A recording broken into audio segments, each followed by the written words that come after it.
Bom, pessoal, então agora, ó, o exercício 4 é um exercício conceitual, que dá muito bem aí para vocês lerem, o que a gente viu em aula, e conseguir responder sem problemas. Alguma dúvida, entre em contato comigo pelo WhatsApp. Né? O exercício 5, que é da máquina de Atwood, aqui, ele pede para determinar as acelerações do sistema, tal, com relação às massas que... e a tensão, né, do fio que liga as massas, tal, a tensão que prende o fio do teto. Então, esse é um exercício literal. Você veja que não tem nenhum dado numérico, né, você vai ter que resolver literal, e basicamente é fazer o que a gente fez em aula. Tá? Então, assim, no exercício 5, o que você vai ter que fazer? Você tem aqui 3 corpos, que é a própria polia, o corpo A e o corpo B. E você vai ter que primeiro aplicar a segunda lei de Newton para os dois corpos, para o MA e para o MB. Cada uma dessas segunda lei de Newton vai gerar uma equação. Para a polia vai ter uma equação para ela também, né, usando a segunda lei de Newton da rotação. Né?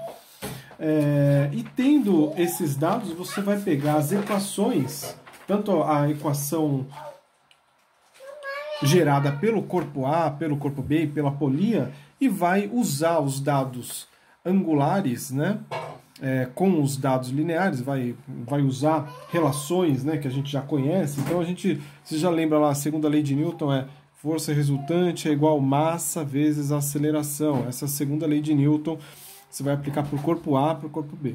Para a polia, o que você vai aplicar? O torque resultante é igual ao momento de inércia vezes o alfa.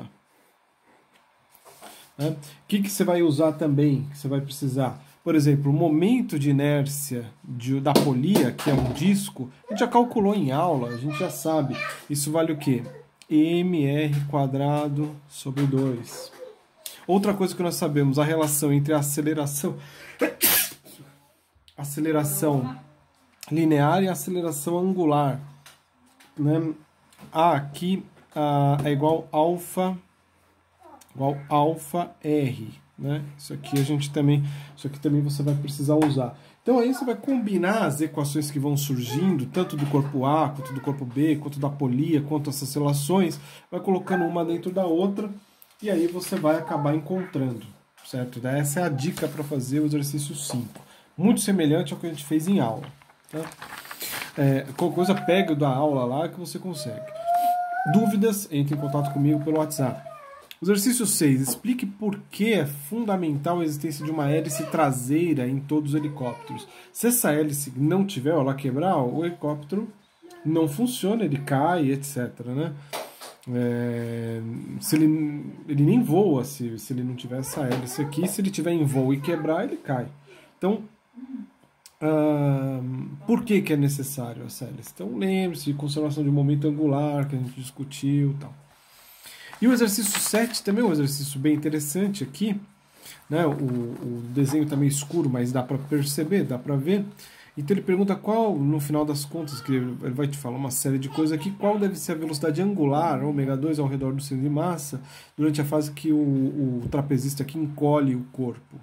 Qual é o módulo dessa velocidade angular?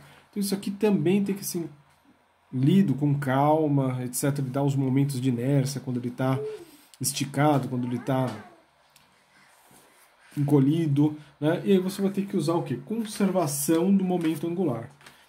Veja, são todos assuntos que a gente passou, né? E que vocês têm condições aí de resolvê-los. Então, com essas dicas que eu dei, e que essa lista tem que ser entregue então no dia 21 de abril. A lista 2, durante essa semana eu vou fazer mais vídeos e vou postar também dicas, né? Não vou resolvê-los como eu fiz aqui, não vou resolver, mas vou passar dicas de como resolver. Dia 21 vocês têm que entregar, e aí a gente, na volta, né, das férias, seja em EAD, né, pelo Teams, ou seja, se a gente acabar retornando, enfim, a gente ainda não tem essa informação. Mas aí, quando a gente voltar, a gente vai dar prosseguimento no curso. Mas, por enquanto, o que vocês precisam fazer aí, né, para o dia 21, que faz parte da primeira parte toda do nosso curso, é fazer essa lista 1 e fazer a lista 2, que já está com vocês, que é sobre oscilações. né, que eu já mandei também aí para vocês já tem. E eu vou passar essas dicas das oscilações no próximo vídeo, tá bom? Valeu, gente. Até mais.